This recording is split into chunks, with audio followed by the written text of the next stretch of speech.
Estamos aqui para lermos a palavra do Senhor e estudar sua palavra nesta noite. Quero agradecer aqui o Pedro, a Neuzi, Pedro meu filho, Neuzi minha esposa, estiveram aqui dirigindo esse momento de louvor. Agradecer aos nossos irmãos que estão lá na parte técnica para a transmissão desse culto. Nossos irmãos presbítero Reinaldo e o Alexandre, que estão ali trabalhando na parte técnica para a transmissão deste culto, tá certo? Muito bem, irmãos, vamos abrir então nossas Bíblias. Toda quarta-feira aqui nós estudamos a Bíblia, estamos fazendo um estudo bíblico. E nós escolhemos para estudarmos a carta que o apóstolo Paulo escreveu aos Efésios. Paulo escreveu uma carta para a igreja que ficava na cidade de Éfeso. Então, nós estamos no capítulo 1 de Éfeso. De Efésios, desculpe, melhor, Capítulo 1 da carta do apóstolo Paulo aos Efésios. Eu vou ler hoje a partir do verso de número 3, que é aí o bloco que nós estamos estudando, tá bom? Eu vou fazer essa primeira leitura, os irmãos acompanhem aqui e aqueles que estão em suas casas, espero que vocês aí estejam também com suas Bíblias abertas para nós estudarmos. Então, Efésios capítulo 1, a partir do verso 3. Eu vou fazer uma leitura, verso por verso, e vamos recapitulando algumas coisas até nós chegarmos no ponto onde nós paramos na última quarta-feira. Quarta-feira passada eu não estava aqui. Na última quarta-feira que eu estava aqui, que nós fizemos o estudo. Efésios, capítulo 1, a partir do verso 3. Vamos relembrar algumas coisas para nós, essa palavra ficar bem gravada em nossos corações. Então, Efésios 1, a partir do verso 3, diz assim: Bendito seja o Deus e Pai de nosso Senhor Jesus Cristo, que nos abençoou com todas as bênçãos espirituais nas regiões celestiais em Cristo. Então, essa primeira parte vai falar do Pai. Deus Pai. Deus, bendito seja o Deus e Pai de nosso Senhor Jesus Cristo. Então, Deus é Pai, Deus é o nosso Pai, versículo anterior, versículo 2, Deus é o nosso Pai, e Deus é o Pai do nosso Senhor Jesus Cristo. Quando ele diz isso, ele está falando que Jesus é Deus. Jesus é o único Filho de Deus. E o que Deus fez? Deus nos abençoou. Deus nos abençoou com todas as bênçãos espirituais. Deus nos abençoou com todas as bênçãos espirituais. Nada nos falta. Nós já temos tudo. Em Cristo, Deus nos deu tudo. Deus nos abençoou. Vejam, novamente, repetindo, bênçãos espirituais. Novo Testamento passa então a falar de bênçãos espirituais. Antigo Testamento, bênçãos materiais, que representavam as bênçãos espirituais que estavam por vir, que veio então em Cristo. Nas regiões celestiais, em Cristo, regiões celestiais, como nós estudamos, regiões celestiais, onde Jesus está? Ele está no céu, no trono, à destra de Deus Pai. Lá é uma região celestial. Mas é só lá? Não. Todo lugar em que Cristo está é uma região celestial. É um lugar celeste. Então, se Jesus está aqui, este lugar também é um lugar celestial. Então, todo lugar, no mundo espiritual e no mundo material. No mundo espiritual é um lugar celestial porque Jesus está presente. No mundo material, mundo físico, onde esse mundo que nós podemos ver, é um lugar, esse chão que nós pisamos, é um lugar celestial, porque Jesus está presente. E aqui, Deus, o Pai, já nos abençoou com tudo. Versículo 4. Porque Deus nos escolheu nele antes da criação do mundo, para sermos santos e irrepreensíveis em sua presença. Então aqui está o aspecto da escolha, e a escolha em Cristo. Nós não fomos escolhidos por nós mesmos, pelos nossos méritos. Nós fomos escolhidos em Cristo. Quando? Antes da fundação do mundo. A igreja, o povo de Deus, não é um acidente histórico. A igreja está dentro do plano eterno de Deus. Já estava lá antes da criação. E agora nós estamos vendo com os nossos próprios olhos este plano sendo então desenvolvido. É isso que Paulo vai escrever aqui. Agora, ele nos escolheu com um propósito. Qual o propósito? Sermos santos e irrepreensíveis na sua presença. Então, nós temos um propósito. Nós somos escolhidos com um propósito. Neste mundo em que nós vivemos, sermos santos e irrepreensíveis. Separados para Deus, para vivermos em santidade e vivermos de uma forma irrepreensível. Essa é a nossa vocação, nós somos escolhidos para isso. Somos pecadores, mas em Cristo, né, nós somos então santificados e vivemos esta vida aqui. Versículo 5, em amor nos predestinou. Então, tudo é feito por amor. Né? Ele continua falando do que Deus Pai está fazendo, o que Deus Pai fez, né?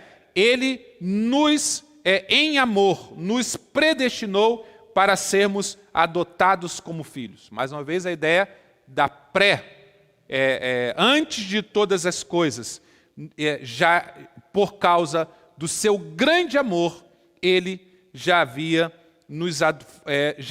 lá no seu plano, nós seríamos então adotados como filhos. Por isso que nós somos filhos de Deus. Nós somos filhos de Deus por adoção.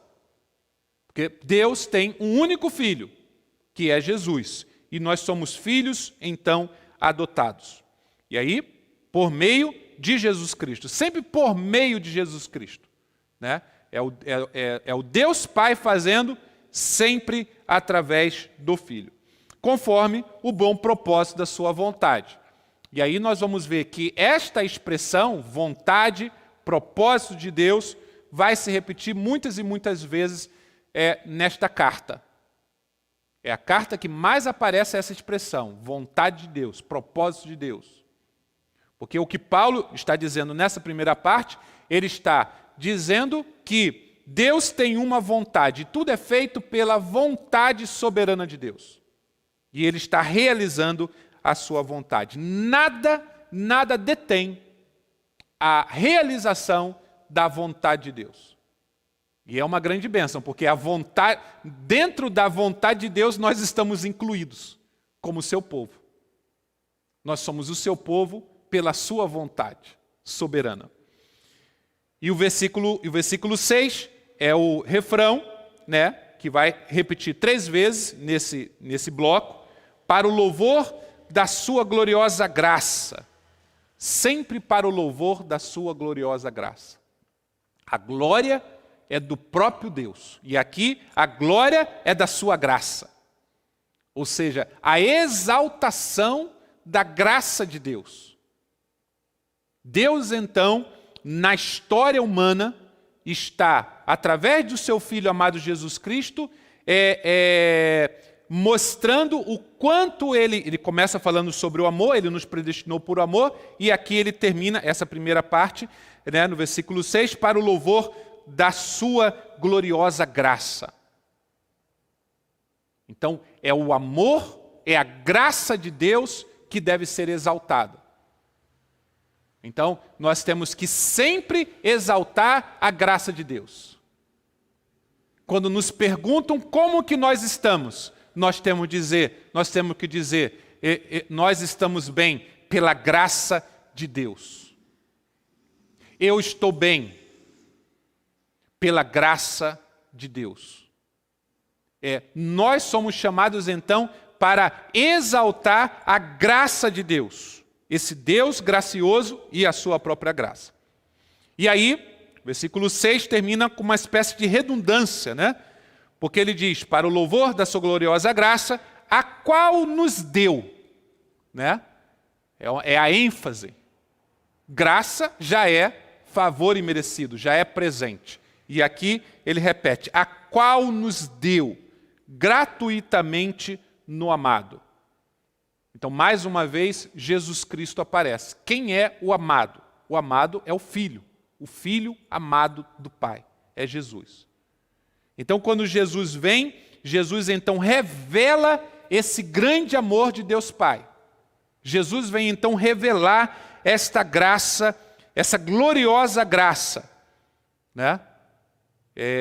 E quem é Jesus? Jesus é o Filho amado do Pai. Interessante, porque se nós somos filhos por adoção de Deus, quem somos nós? Nós também somos amados pelo Pai. Então, no batismo de Jesus, o Pai então vai falar, este é meu Filho amado, em quem tenho todo prazer. Quando Ele olha para a gente, quando ele olha para nós e Jesus está na nossa vida, Ele diz também isso da gente. Quem somos nós? Nós somos o amado do Pai. E se nós temos o amor de Deus, o que mais nós precisamos? Absolutamente nada. Não precisamos de mais nada. Nós também somos o amado do Pai por meio de Jesus Cristo, o amado do Pai. Versículo 7, então, começa a se falar do Filho.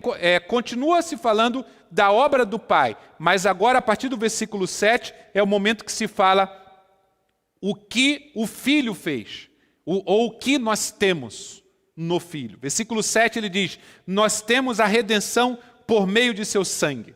Redenção, fomos resgatados, né? O perdão de pecados, também por meio do sangue de Jesus. De acordo com de acordo com as riquezas da graça de Deus. Novamente, riquezas da graça de Deus. Esta é a epístola que mais vai falar sobre a graça de Deus. Ok? Sobre a graça de Deus. Versículo 8, a qual Ele derramou sobre nós com toda sabedoria e entendimento. Então, sabedoria e entendimento é a revelação de quê? Desta graça. Nós olhamos para Jesus na cruz e nos é então revelado que o Pai nos ama profundamente. Nós olhamos para Jesus na cruz do Calvário, morrendo em nosso lugar e dizemos, olha como o Pai nos ama. Esta é a sabedoria. Este é o entendimento.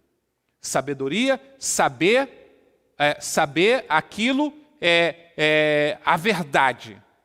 O que está por trás, ou o que está na base, ou o que está por cima, ou o que está na frente, ou o que está no fundo, o que envolve toda essa nossa história, a história humana, a história que nós vivemos aqui, esta verdade, o Evangelho. Então, aqui, então, ele diz, ele derramou sobre nós com toda a sabedoria e entendimento. Então, agora, nós não mais vivemos somente por aquilo que nós enxergamos, com os nossos olhos físicos. Nós entendemos o mundo espiritual. Entendemos que existe um Deus que nos ama. Entendemos que existe um Deus que enviou o seu Filho para morrer em nosso lugar. Entendemos que aquele homem, o Jesus de Nazaré, que subiu, que foi para a cruz e morreu em nosso lugar, ressuscitou ao terceiro dia, aquilo não era uma morte natural de um homem como nós, mas havia algo maravilhoso por trás daquela morte e, lógico, daquela ressurreição.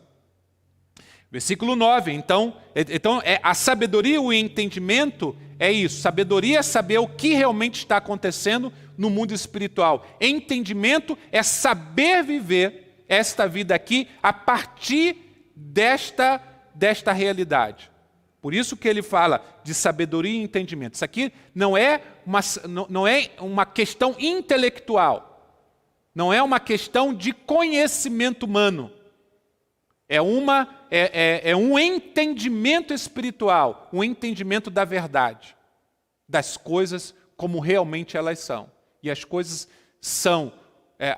realmente são, não são somente as coisas que nós enxergamos, mas aquilo que nós podemos enxergar e entender pelos olhos da fé. Versículo 9, então, e aí vem isto que eu estou falando, né? Versículo 9. E nos revelou o mistério da sua vontade. Novamente, a palavra vontade. E aí ele diz, nos revelou o mistério. É um mistério revelado, né? Era mistério. Isso ninguém sabia até então. Os profetas haviam falado, mas ninguém sabia realmente o que era. Era um mistério. E aí, quando Jesus vem, ele revela o mistério. O pai tinha um filho, e o pai enviou o seu filho. E o filho veio até nós. Esse é o mistério revelado. Mas ele continua com aspecto de mistério. Porque mistério, aqui, o texto significa algo que nós sabemos que mas não conseguimos, porque por causa da nossa mente humana, não conseguimos chegar até o fim da compreensão do que é realmente. O mistério revelado continua sendo um mistério, mas no sentido de ser algo que nós nos aproximamos, entendemos e ficamos maravilhados. Nós dizemos, o que é isto? Que amor é este? Que Deus é este? Que nos ama tanto, a ponto de enviar o seu Filho. Então, é algo que nós entendemos, nos aproximamos, mas ao mesmo tempo mantemos uma adoração. Ficamos realmente maravilhados. É como o apóstolo Paulo ele vai dizer, né, em outro momento, o amor de Cristo nos constrange. Ou seja, o amor de Cristo nos deixa maravilhado, né? Então, é este aspecto de nós nos aproximarmos de Deus, mas nos aproximarmos em adoração. É um mistério, né? É algo sublime, muito além da nossa capacidade de compreensão. Nós sabemos, Jesus se tornou gente, mas como que é isso? Como que o Deus se torna um ser humano? Como que é o Filho do Pai, amado do Pai, que vem ao mundo, enviado pelo Pai e se torna um ser humano como a gente? Né? E morre numa cruz. E morre e vence a morte. Ele morre e vence a morte. E ressuscita, e volta, e sobe para o Pai. Então isso tudo era um mistério. Agora nos é revelado, mas ainda continua sendo para nós algo que nos maravilha, né? Algo muito próximo, mas ao mesmo tempo a nossa mente humana não consegue captar todas as coisas. Por isso continua sendo um mistério, mas um mistério revelado, mas continua sendo um mistério. De acordo com o seu bom propósito que ele estabeleceu em Cristo, tudo ele fez no Filho. Tudo é por causa do Filho, versículo de número 9 ainda. Versículo 10, isto é, de fazer convergir em Cristo todas as coisas, celestiais ou terrena, na dispensação da plenitude dos tempos. E aí terminamos o texto que nós chegamos quarta-feira. Então, aqui o versículo 10, muito interessante, a ideia de fazer convergir em Cristo todas as coisas. Aqui ele está falando do futuro. Ele está falando do que é hoje, quando Cristo morre na cruz, todas as coisas são atraídas para Ele, mas Ele também está falando do futuro, quando todas as coisas serão... A ideia aqui é que o mundo está bagunçado. Nós olhamos para o mundo e dizemos, esse mundo não faz sentido algum. Esse mundo, por que nós falamos isso? Porque é um mundo caído, é um mundo quebrado, é um mundo bagunçado. As coisas estão tudo fora de lugar. Mas Jesus já veio. E aí ele atrai todas as coisas para si. A ideia de Paulo é que tudo está sendo organizado. Tudo está entrando no seu devido lugar. Né? E aí no final das coisas, essa é a vontade do Pai. Fazer convergir em Cristo todas as coisas, celestiais ou terrenas. Vejam aí, é tanto no mundo espiritual quanto no mundo terreno. Né? Celestial ou terrenos. E ele termina dizendo, na dispensação da plenitude dos tempos. E é muito interessante essa palavra. Dispensação. O que vocês lembram de dispensa? Né? É isso mesmo, dispensação. Vai dar origem à palavra dispensa. O que nós temos na dispensa? Nós temos tudo organizado, tudo que nós precisamos. Então, é como se no fim ele vem e organiza, né? Ele vem e organiza todas as coisas. Sim, essa palavra dispensação é que vai dar, literalmente, a palavra dispensação significa administração. Né? Mordomia, ou mordomo, né? No grego oikonomia, que vai dar origem à palavra economia, que é a organização de todas as coisas. Então, o que Paulo está dizendo aqui? Qual é a vontade do Pai? É no fim de todas as coisas, no fim dos tempos, Ele vai organizar tudo, tudo vai ficar no seu devido lugar. Ele é o mordomo, né? Ele é o mordomo eterno. Ou seja, Ele está organizando todas as coisas e Ele vai entregar para o Pai tudo pronto. Né? Isso o Pai está fazendo através do Filho, a partir do momento em que Ele vem e morre e ressuscita ao terceiro dia. Ok? Então agora vamos para o versículo 11. Versículo 11, nós não havíamos chegado ainda, né? Versículo 11, então hoje, que diz nele, novamente o nele, né? O nele nós encontramos no versículo 7 e agora encontramos aqui no versículo 11. Né? Nele, em quem? Em Jesus, fomos também escolhidos. Novamente, nele fomos escolhidos. O que Paulo está fazendo aqui? Ele está dizendo que todo mundo está sendo organizado através do Filho.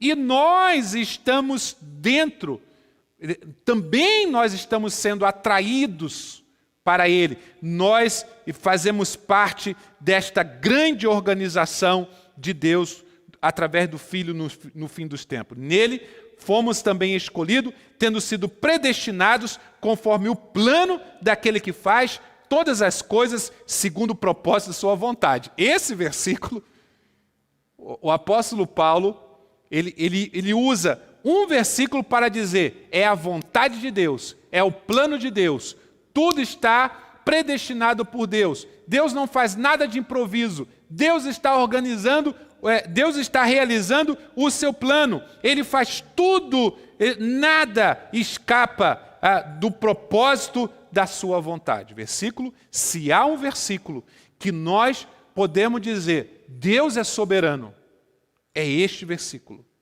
Nele fomos também escolhidos, tendo sido predestinado conforme o plano daquele que faz todas as coisas, segundo o propósito da sua da sua vontade.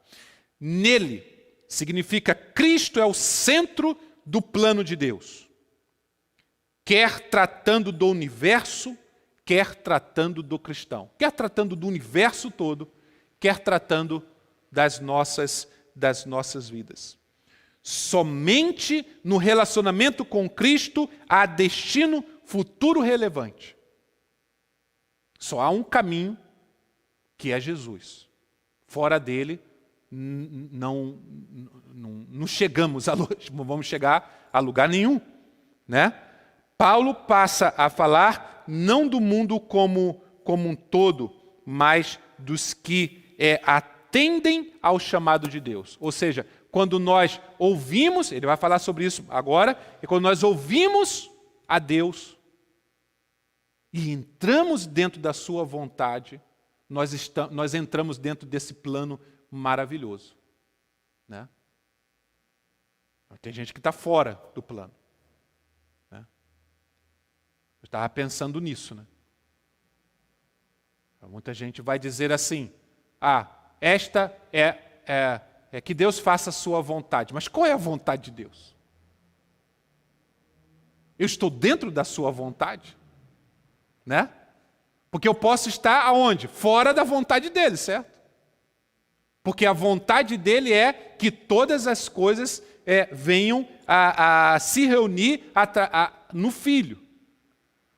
Eu posso estar, então, fora desses planos de Deus.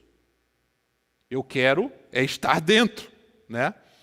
Bom, versículo de número 12. A fim de que nós, os primeiros que esperamos em Cristo, sejamos para o louvor da sua glória. Novamente, né? A fim de que nós, os primeiros que esperamos em Cristo, sejamos para o louvor da sua glória. Lembram-se que a primeira expressão da glória, né, é a glória da graça, tudo para a glória da graça de Deus. Quer dizer, Deus faz tudo para a exaltação da sua própria graça. E aqui, Paulo está dizendo que, quando ele diz aqui, e nós, já vou explicar isso aqui, os que primeiros esperamos em Cristo, vivemos então para o louvor da sua glória. Sejamos para o louvor da sua glória. Então, o versículo 12, né, estamos no versículo 12, a fim de que nós, os que primeiro esperamos em Cristo. O que vocês acham que é essa expressão? A quem o apóstolo Paulo está se referindo? Os que primeiro esperamos, os que primeiros esperamos em Cristo. Paulo aqui ele está falando dos judeus. Ele está falando do povo do Antigo Testamento. Dos judeus. Quem são eles? Eles são os que primeiro esperaram em Cristo, porque a promessa veio então para eles. Eles eram o povo de Deus, certo? E eles esperavam o Cristo. O Cristo é quem? O Messias. Então eles esperavam o Redentor. Eles esperavam o Messias. Porque o Messias foi revelado é quem? É o próprio Filho de Deus que veio ao mundo. Então, aqueles que esperavam o Messias, e eles não esperam mais. Né? Por isso que ele diz, os que primeiro esperamos em Cristo. Eles não esperam mais porque eles olham para Jesus e dizem, o Messias já veio. Agora, nós temos ainda muitos judeus que ainda estão esperando o Messias. Porque eles olham para Jesus e não veem em Jesus o Messias, o Cristo. A Paulo está dizendo, nós, porque Paulo é um judeu, ele está dizendo, nós somos os que primeiro, o que primeiro esperamos em Cristo, sejamos para o louvor da sua glória. Então, tudo aquilo que Deus realizou no Antigo Testamento, em Cristo Jesus, o povo de Deus do Antigo Testamento, que agora crê em Cristo Jesus, eles vivem então para a glória de Deus. Quem vive para a glória de Deus? Aqueles que reconhecem Cristo como o Messias, Jesus como o Messias, melhor dizendo, né? O próprio Cristo. Ok? Aí vamos para o versículo 13, para a gente entender. Quando vocês, aí você veja que ele muda, né? Ele diz, quando vocês ouviram e creram, esse vocês é quem? Esse vocês é a igreja. Só que aquela igreja era gentílica, ou seja, aquela igreja era uma igreja que não era judia. Era uma igreja composta, na maioria, de não-judeus que haviam se convertido a Cristo, claro, formando a igreja. Então Paulo está dizendo assim, nós somos os que primeiro esperamos. Agora, vocês foram incluídos, né? Vocês também fazem parte. Quando? Quando que vocês fizeram parte? Quando vocês ouviram e creram na palavra da verdade. Ok? Então, o que Paulo está falando? Paulo está falando da conversão. Paulo está falando da conversão dos judeus, versículo 12, porque quando Jesus veio, aqueles que olharam para Cristo e identificaram nele o Messias prometido do Antigo Testamento, se converteram a Cristo. Ok? Versículo 13. Aqueles que não esperavam, ou seja, aqueles que não sabiam nada do Messias, foram então, quando ouviram, creram. Somos nós. Nós somos aqueles que não esperavam, porque nós não somos judeus, nós não conhecíamos o Antigo Testamento, né? Nós somos os gentios, somos nós. Como que a gente se converte? Como que a gente se converte? Vejam que aqui é a primeira vez, versículo 13, até então, a primeira vez que nós temos uma ação, ou não ação, né, humana. E qual é essa ação? Qual é o verbo humano? Porque até agora é sempre Deus Pai e Deus Filho, certo? Fazendo. Eles é que estão fazendo. Agora entra a gente. O que a gente faz? A gente ouve e crê. É a única coisa que nós temos que fazer. Nós temos que ouvir e crer. Por isso que, como que a fé vem pelo ouvir, e ouvir a palavra de Deus. Né? Como ouvirão se não há quem pregue? Né? Por quê? Precisa se pregar para então se ouvir. Essa é a maneira de Deus, então, a maneira que Deus escolheu, na sua infinita sabedoria, de que as pessoas sejam convertidas. As pessoas precisam ouvir e crer. E terem as suas vidas transformadas. Então, Paulo está descrevendo isso aqui agora. Versículo 13, quando vocês ouviram e creram na palavra da verdade. Por quê? Porque tem muita gente que vai ouvir e não vai crer. Vai ouvir e vai dizer, que bonito. Mas isso é só bonito. Isso não é para a minha vida. Né?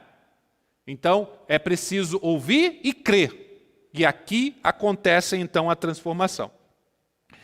Crer, vocês ouviram e creram na palavra da verdade. Como nós precisamos disso, né? Qual é a verdade? Né?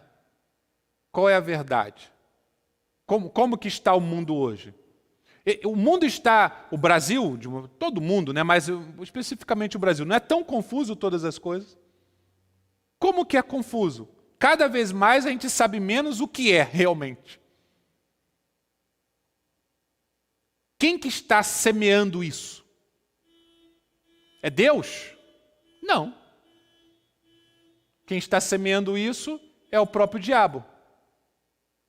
Porque ele é o pai da mentira. Ele é o enganador. Então, o que a gente tem que se firmar? Na verdade. Na verdade. É o crivo, né, para tudo o que está acontecendo. Qual é a palavra da verdade? Então é nela. O que é a palavra da verdade? O Evangelho. Qual é a verdade? O Evangelho. O que é o Evangelho? É as boas notícias.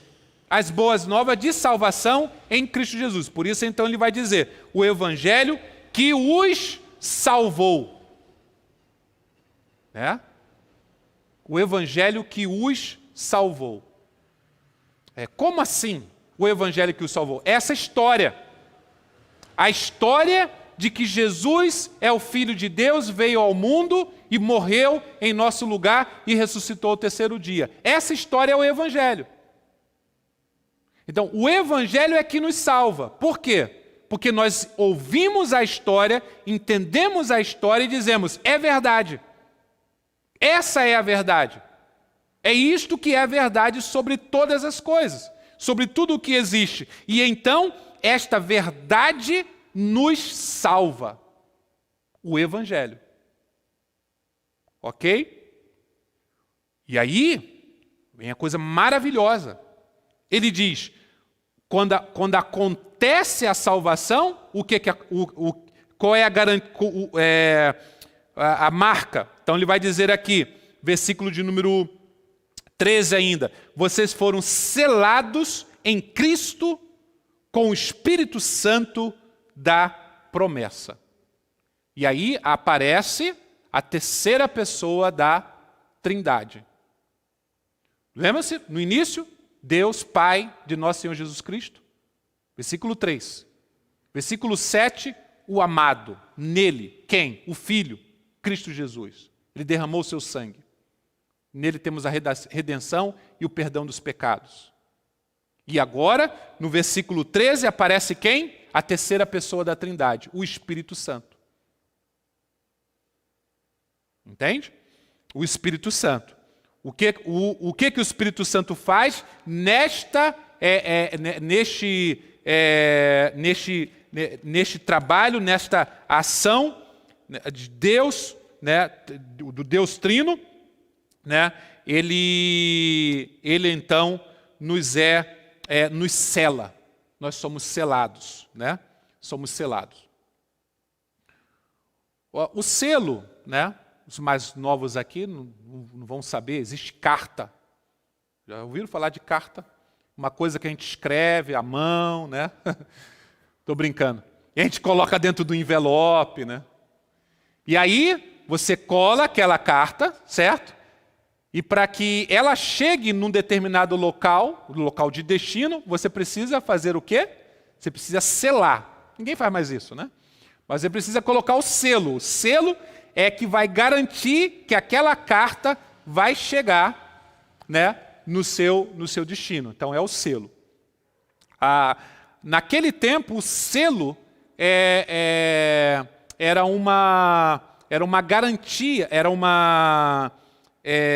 o selo é um sinal de propriedade, essa é a melhor expressão. Sinal de propriedade. É uma marca. Né?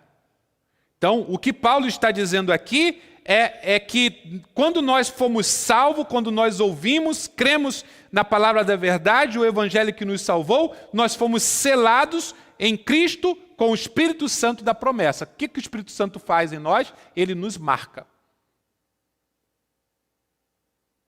Ele é para todas as pessoas, quando olharem para a gente, o Espírito Santo vai dizer, vai mostrar para as pessoas, o Espírito Santo nas nossas vidas, vai mostrar para as pessoas, essa pessoa pertence a Cristo. Essa pessoa pertence a Deus. É o sinal de propriedade, né? O selo.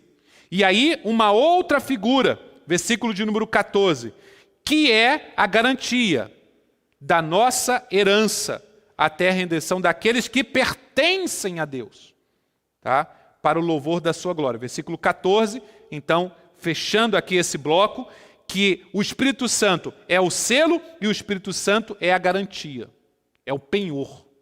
Né? Versões mais antigas vem o penhor. Então, a ideia de que o Espírito Santo nos mostra que nós somos dele, e o Espírito Santo que nos garante que nós vamos, quando chegarmos no fim, nós não vamos nos perder. Nós não vamos nos perder. É o que o Espírito Santo em nós está mostrando para nós, e o Espírito Santo está em nós, então nós não vamos nos perder. Ele é a nossa garantia. Então nós vamos chegar até o fim. É isto que é a igreja. É isto que nós somos. Esta é a nossa identidade. Nós temos o selo do Espírito Santo e, ao mesmo tempo, ele diz, vocês pertencem a Deus, o Espírito Santo em nós, e, ao mesmo tempo, ele diz, vocês vão chegar até o fim. Né? Não vamos ser salvos, nós já estamos salvos. E vamos continuar salvos até o fim. Fizemos nada, absolutamente nada, apenas ouvimos e cremos. Tudo foi feito antes, tudo está sendo feito agora, e tudo será feito até o fim pelo próprio Deus nas nossas vidas. É obra, é graça, graça e graça de Deus, né? Nos garantindo até o final. Então, quando nós falamos assim, pode deixar que eu sou o dono do meu nariz. Isso não é bíblico. Eu não sou dono do meu nariz. Eu tenho um dono. Eu sou de alguém. Eu sou do Senhor. Eu pertenço ao Senhor. Eu sou dele. Eu não sou dono de mim mesmo. Então, é isso que o apóstolo Paulo está falando. Aqui, então, Paulo descreveu, então, toda a obra de salvação em Cristo Jesus, toda a obra de salvação, a execução dos propósitos eternos de Deus, revelando quando Jesus, então, vem, e agora ele está falando até o futuro. No futuro, o Pai vai, em Cristo Jesus, vai convergir todas as coisas. Nós estamos dentro deste plano eterno, dessa conversão a Cristo Jesus. O que nos garante isso? O Espírito Santo. Ele já nos deu o Espírito Santo. Nós estamos seguros. Então, é um texto que não deixa dúvida para a gente, que não deixa brecha, que não deixa espaço para dúvida, para será que eu sou salvo, será que eu não sou salvo, como que é isto? Não. Plena convicção, certeza, firmeza, para a gente não andar vacilante. Nós somos do Senhor, nós pertencemos a Ele, e Ele nos garantirá até o fim. Nós temos o Pai, nós temos o Filho e nós temos o Espírito Santo. Aqui está, e nós pertencemos a Ele, o Deus Trino, né? E aí ele termina dizendo, novamente, para o louvor da sua glória. Para o louvor da sua glória. Quem somos nós? Vivemos para quê? Vivemos para o louvor da sua glória. Quando perguntarem para nós, quem é você? Você diz, eu sou de Cristo, eu sou de Deus, eu tenho o Espírito Santo, eu pertenço a Ele. O que você fez? Não fiz nada, Ele fez tudo. Como que Ele é? Ele é um Deus gracioso, Ele é um Deus que salva, Ele executa o seu plano, Ele é um Deus todo-poderoso. Ah, mas por que isso está acontecendo? Está acontecendo agora porque esse mundo está quebrado. Mas no fim, Ele conserta todas as coisas. Mas Ele já está fazendo alguma coisa? Já. Sempre fez. Sempre fez. E de forma definitiva, Ele começou a fazer de uma forma muito clara quando Jesus veio então aqui. Jesus é o Filho dele. Como que você tem certeza disso? Porque o Espírito Santo também me foi dado. Ele me deu todo o entendimento. Ele é a marca de que eu pertenço a Ele. Né? Então, nós vivemos então para contar essa história. Nós vivemos então para falar disso. Porque é contando essa história e não contando os nossos feitos. Nós gostamos muito de contar os nossos feitos. Fiz isso, fiz aquilo outro, tal. Temos que entender que nós vivemos para a glória de Deus Pai. E como que nós vivemos para a glória de Deus Pai? Contando essa história. Falando de Deus, falando o que Ele fez. Falando quem é Jesus, falando sobre o Espírito Santo. Né? Assim, então, nós vivemos para a glória, tudo para a glória, para o louvor da sua glória. A glória é a própria presença de Deus. Né? A própria presença de Deus. Então nós encerramos aqui esse primeiro bloco, né? Semana que vem a gente inicia do versículo 15, e aí nós vamos ver, nós vamos falar um pouco mais da igreja em si, né? Primeira parte, esse primeiro bloco, o que Deus fez em Cristo Jesus, até o selo e a garantia do Espírito Santo sobre as nossas vidas. E agora vamos, a partir de quarta-feira que vem, se Deus assim permitir, nós estaremos falando sobre a igreja. Vamos orar, irmãos, pedir ao Senhor que esteja abençoando muitas pessoas estão precisando, né? Temos orado aqui na igreja constantemente pelas pessoas que estão doentes, né? Se recuperando, em tratamento de saúde, aqueles que vão passar por cirurgias. Eu não vou mencionar nomes aqui, né? Eu vou apenas orar de uma forma geral, orarmos pelas famílias enlutadas, né? Orarmos pela nossa igreja, orarmos pelo Brasil.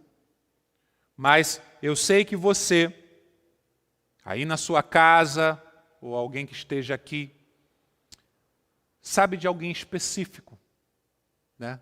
Que você tem orado, que você tem pedido a Deus. Então eu queria que você lembrasse, se ajuntasse a nós fizéssemos um clamor a Deus por essas vidas, né? Vamos orar, vamos ficar em pé e vamos fazer esta oração, para nós encerrarmos. Pai querido, Deus eterno, graças te damos, ó Deus.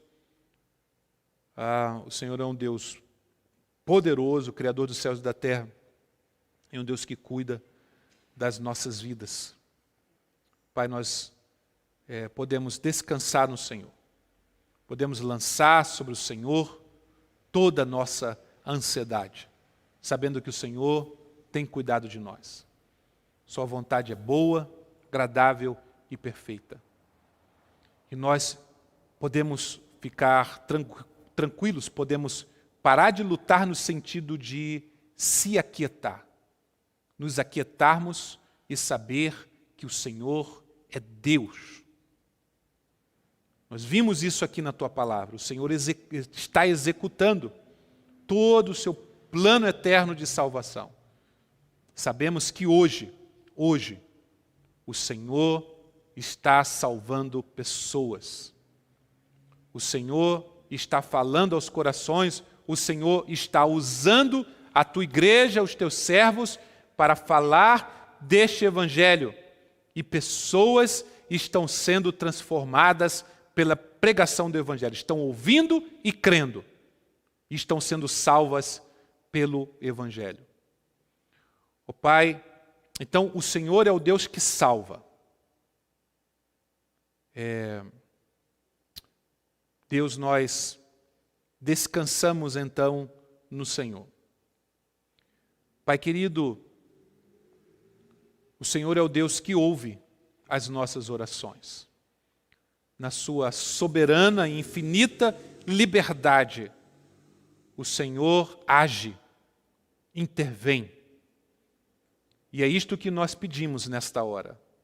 Clamamos ao Senhor por aqueles que estão doentes. Tenha misericórdia, Senhor, e salva, e cura. Cura. Derrama cura física. Vem com o seu poder, ó Deus, e cure as pessoas que estão doentes. Restabelece a saúde, ó Pai. Retira do leito. Deus querido, que o Senhor haja poderosamente. Deus, nós te pedimos pelas famílias que estão enlutadas, que o Senhor console, que o Senhor conforte, que o Senhor fale aos corações. A tua palavra é doce como mel. Que o Senhor, então, conforte os corações. Fale a cada um, ó Deus, nesta hora. Tu és o Deus que fala. Por isso nós te pedimos que o Senhor fale aos corações, confortando e consolando a tantas e tantas famílias que estão enlutadas.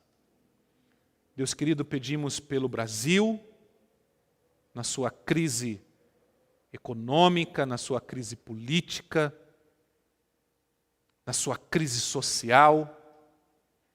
Deus, tem misericórdia da nossa nação. Abençoa a nossa nação. Nós queremos bem, ó Deus, para o nosso país, para o nosso Brasil. E cremos no Senhor. O Senhor pode fazer. O Senhor pode fazer desta nação uma nação próspera. Uma nação que serve ao Senhor. Ó Deus, que vivamos realmente para a Tua glória, para que muitas e muitas pessoas venham conhecer ao Senhor, e toda a estrutura, ó Deus, desse nosso país, do Brasil, seja então transformada verdadeiramente.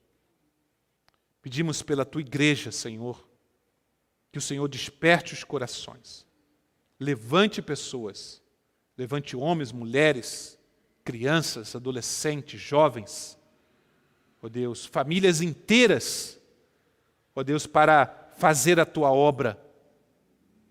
Deus, e que a Tua igreja avance nesses tempos tão difíceis que nós estamos vivendo, possamos viver para a Sua glória, para o Seu louvor e para a Sua glória. Nós o louvamos, nós te bendizemos, nós te adoramos. Oramos em nome de Jesus, Teu Filho amado. Amém. Receba a bênção, irmãos, que a graça maravilhosa do nosso Senhor e Salvador Jesus Cristo, o amor de Deus Pai, a doce consolação do Espírito Santo recaia sobre todo o povo de Deus aqui reunido, sobre a vida de cada irmão e irmã, sobre a vida de cada família aqui presente, sobre a vida de cada família que está participando deste culto pela internet, desse estudo pela internet, e sobre todo o povo de Deus, espalhado sobre a face da terra, hoje e pelos séculos dos séculos. Amém e amém. Deus abençoe a todos, um grande abraço, uma boa noite, bom resto de semana para todos que estão aqui, que estão em suas casas.